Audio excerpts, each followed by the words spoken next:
नमस्कार दोस्तों। आज हम गंगा नदी, उसके उद्गम और उसकी सहायक नदियों का अध्ययन करेंगे।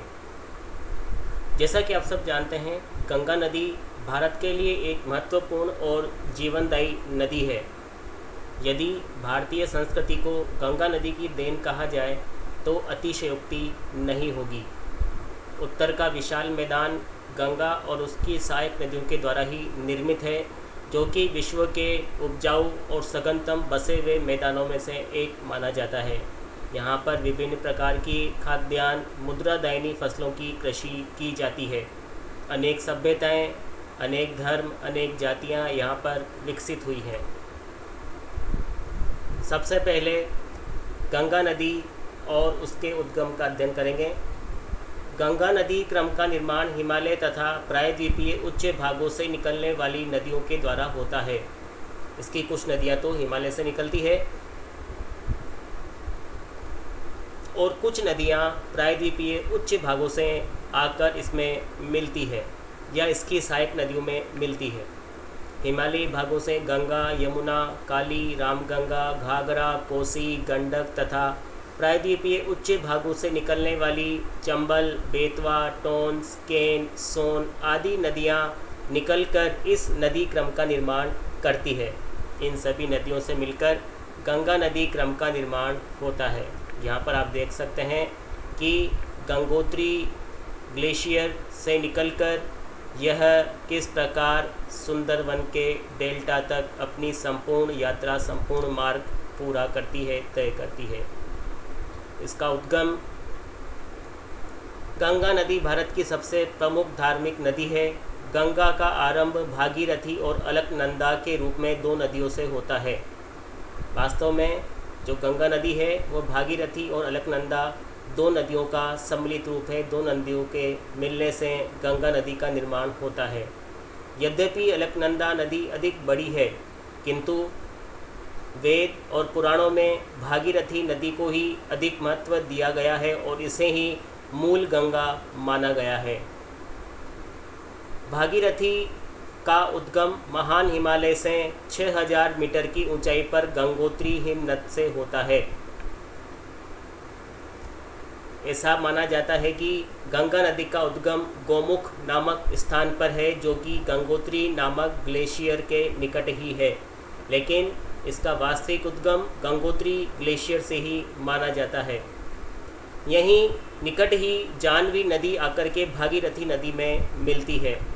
तो जो गंगा की मुख्य धारा मानी जाती है, मुख्य नदी है, वो भागीरथी नदी है, जिसका उद्गम महान हिमालय से 6000 मीटर की ऊंचाई पर गंगोत्री हिमनद से होता है और यहीं पर इससे जाह्नवी नदी आकर के मिलती है। ये देखिए, ग्लेशियर के निकट इस तरह गोमुख नामक स्थान है, जहाँ से इसकी धारा निकल करके भागीरथी नदी का रूप लेती है।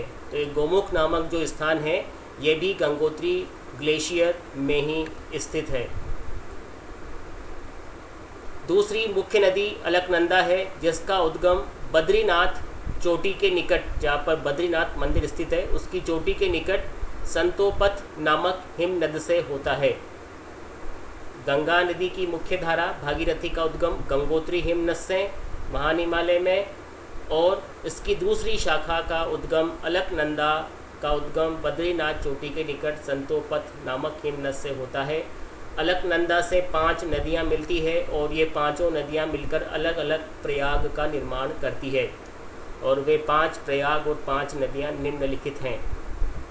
अलकनंदा से धौली गंगा तथा विष्णु गंगा की संयुक्त धारा जब मिलती है और ये जिस स्थान पर मिलती है उसे विष्णु प्रयाग के नाम से जाना जाता है। अलकनंदा तथा नंदाकिनी नदी जिस स्थान पर मिलती है उसे नंद प्रयाग के नाम से जाना जाता है। अलकनंदा तथा पिंडार नदी जिस स्थान पर मिलती है उसे कर्ण प्रयाग नाम से जाना जाता है। मंदाकिनी तथा अलकनंदा नदी जिस स्थान पर मिलती है उसे रुद्र प्रयाग के नाम से जाना जाता है। अलकनंदा तथा भागीरथी नदियाँ जहाँ पर मिलती है उसे देव प्रयाग के नाम से जाना जाता है और देव प्रयाग के बाद ही इस सम्मिलित धारा को गंगा नदी नाम दिया गया है। इस प्रकार 5 जो प्रयाग हैं इससे निर्मित होते हैं। यहाँ पर हम मानचित्र में देख सकते हैं, इसका रेखा चित्र यहाँ पर प्रदर्शित किया गया है। गंगा नदी का जो उद्गम है वो गंगोत्री नामक स्थान पर है, जहाँ से इसकी मुख्य शाखा भागीरथी नदी निकलती है, जो कि देवप्रयाग के निकट आकर के अलकनंदा नदी से मिलती है। ये नीले कलर में जो दिखाई गई है ये अलकनंदा नदी है, और ये जो आप देख रहे हैं यहाँ पर मैरून कलर में, ये भागीरथी नदी है। अलकनंदा नदी का उद्गम बद्रीनाथ चोटी के निकट से होता है। यहाँ से निकलकर इसमें देवप्रयाग से पहले 4 नदियाँ इसमें और मिलती हैं, और जहाँ पर ये 4 नदियाँ मिलती है वहाँ पर अलग अलग प्रयाग बने हुए हैं। जहाँ पर धौली गंगा और विष्णु गंगा इससे मिलती है वो विष्णु प्रयाग कहलाता है। इसके बाद जहाँ पर नंदाकिनी नदी इससे आकर के मिलती है उसे नंद प्रयाग के नाम से जाना जाता है। इसके पश्चात जहाँ पर पिंडार नदी इससे आकर के मिलती है उसे कर्ण प्रयाग, उस स्थान को कर्ण प्रयाग के नाम से जाना जाता है। जहाँ पर मंदाकिनी नदी इससे आकर के मिलती है उसे रुद्र प्रयाग के नाम से जाना जाता है।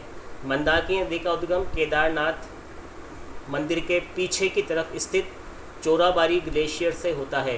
काफ़ी महत्वपूर्ण जानकारी है ये। मंदाकिनी नदी का उद्गम केदारनाथ मंदिर के पीछे स्थित चोराबाड़ी ग्लेशियर से होता है, और 2013 में जो बाढ़ आई थी जिसमें भयंकर विनाश हुआ था वो इसी चोराबाड़ी ग्लेशियर के निकट जो झील बनी हुई है उसमें भूस्खलन से उसका जो संपूर्ण जल था वो मंदाकिनी नदी में आ गया, और उससे जो भयंकर बाढ़ आई उसी से केदारनाथ मंदिर में विनाश उत्पन्न हुआ था। तो वो जो घटना थी वो मंदाकिनी नदी पर ही घटित हुई थी। ये केदारनाथ मंदिर के पीछे चोराबाड़ी ग्लेशियर से इसका उद्गम माना जाता है, और जिस स्थान पर मंदाकिनी नदी इससे मिलती है अलकनंदा से वो रुद्रप्रयाग कहलाता है। रुद्रप्रयाग के बाद जो जहाँ पर भागीरथी नदी अलकनंदा नदी से मिलती है उसे देवप्रयाग के नाम से जाना जाता है। तो इस प्रकार से 5 प्रयाग अलकनंदा और भागीरथी तथा अन्य सहायक नदियों के मिलने से बनते हैं। सबसे पहले अलकनंदा नदी में धौली गंगा मिलती जिससे विष्णु प्रयाग बनता है। उसके बाद अलकनंदा नदी में नंदाकिनी नदी मिलती है उससे नंद प्रयाग बनता है। उसके बाद अलकनंदा नदी में पिंडार नदी मिलती है उससे कर्ण प्रयाग निर्मित होता है। इसके बाद अलकनंदा नदी में मंदाकिनी नदी मिलती है उससे रुद्र प्रयाग बनता है, और देवप्रयाग के निकट भागीरथी और अलकनंदा नदियों का संगम होता है। इसके बाद से ही इस नदी को गंगा नदी के नाम से जाना जाता है। इस प्रकार क्रमशः 5 प्रयाग हैं उत्तर से दक्षिण की ओर, विष्णु प्रयाग, नंद प्रयाग, कर्ण प्रयाग, रुद्र प्रयाग और देवप्रयाग। देवप्रयाग के बाद से इसे गंगा के नाम से जाना जाता है। हरिद्वार के निकट हिमालय को छोड़कर मैदानी भागों में प्रवेश करती है। ये नदी हरिद्वार के निकट मैदानी भागों में प्रवेश करती है। इलाहाबाद में प्रयागराज के निकट इसमें यमुना नदी मिल जाती है। देखिए यहाँ पर आप, यहाँ पर इसमें यमुना नदी मिल जाती है।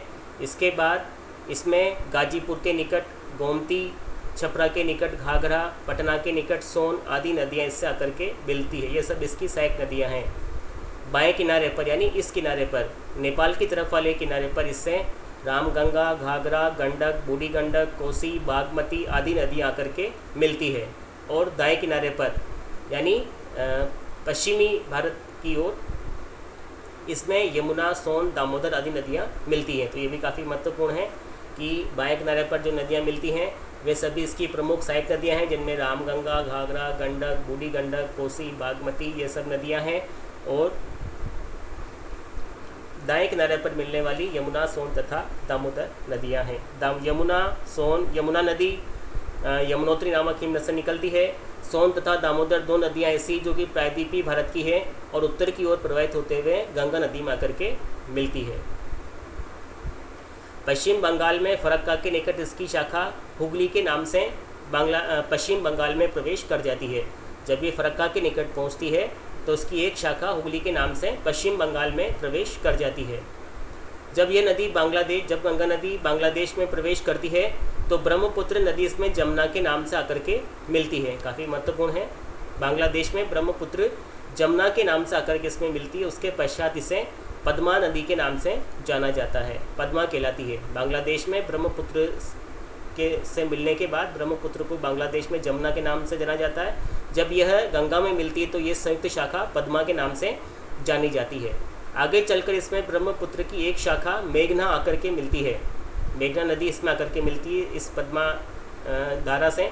तत्पश्चात यह धारा मेघना के नाम से जानी जाती है और मेघना के नाम से ही 97 किलोमीटर लंबा चौड़ा मुहाना बनाती हुई बंगाल की खाड़ी में गिर जाती है। इसका जो डेल्टा है वो सुंदरवन का डेल्टा कहलाता है, जिसका जो एक भाग तो मेघना नदी के द्वारा निर्मित हो और एक भाग हुगली नदी के द्वारा बनाया गया है। यह डेल्टा विश्व का सबसे विशालतम डेल्टा माना जाता है, जो कि भारत और बांग्लादेश दोनों देशों में स्थित है। इस नदी के निकट विभिन्न धार्मिक और अनेक राजधानियाँ भी स्थित हैं। हरिद्वार, प्रयागराज, वाराणसी, कानपुर, पटना, कोलकाता आदि महानगर धार्मिक नगर इस नदी के निकट बसे हुए हैं। यह नदी भारत में एक जीवनदायी नदी मानी जाती है और इसका सर्वाधिक धार्मिक महत्व यदि किसी नदी का भारत में है तो वह गंगा नदी का माना जाता है। ये देखिए, गंगा नदी का उद्गम गंगोत्री नामक ग्लेशियर से, और उसके बाद यह नदी निकलकर देवप्रयाग के निकट इसमें अलकनंदा भागीरथी दोनों नदियों का संगम होता है। उसके बाद से गंगा के नाम से जानी जाती है और ये क्रमशः यहाँ पर कानपुर, इलाहाबाद, वाराणसी, पटना, फरक्का के निकट इसकी एक शाखा हुगली के नाम से बांग्लादेश में प्रवेश कर जाती है। आप देख रहे हैं ये फरक्का है और फरक्का के निकट इसकी एक शाखा हुगली नदी के नाम से यहाँ पर प्रवेश कर गई है। इसके बाद यहाँ पर देख रहे हैं ये बांग्लादेश में प्रवेश कर गई है। यहाँ पर ब्रह्मपुत्र इसमें जमुना के नाम से आकर के मिलती है। ये देखिए, ये बांग्लादेश में प्रवेश किया गंगा नदी ने और ब्रह्मपुत्र ने जमुना के नाम से आकर के इसमें मिल गई। फिर ये पद्मा के नाम से जानी जाती है। फिर एक अन्य इसकी शाखा ब्रह्मपुत्र की जो सहायक नदी है मेघना, इसमें आकर के मिलती है। तत्पश्चात ये मेघना के नाम से ही बंगाल की खाड़ी में गिर जाती है और ये जो डेल्टा है पश्चिम बंगाल और बांग्लादेश दोनों स्थानों पर, यानी भारत और बांग्लादेश दोनों स्थानों पर फैला हुआ है। ये देखिए, ये विशाल डेल्टा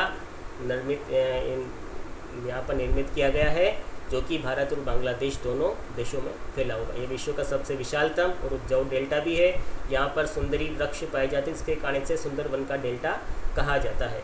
यहाँ की जो वनस्पति है वो जलोद्भिद है, जिसमें इनकी विशेषता ये होती है कि जो तना होता है उसके नीचे जट्टा के रूप में जड़ें पाई जाती, जो कि पेड़ को ऊंचा उठा करके रखती है। इस प्रकार से गंगा नदी की यह संपूर्ण यात्रा क्रम गंगोत्री नामक ग्लेशियर से लेकर के बंगाल की खाड़ी तक संपन्न होता है। आज हम इतना अध्ययन करेंगे। वीडियो को लाइक, शेयर, सब्सक्राइब अवश्य करें। धन्यवाद।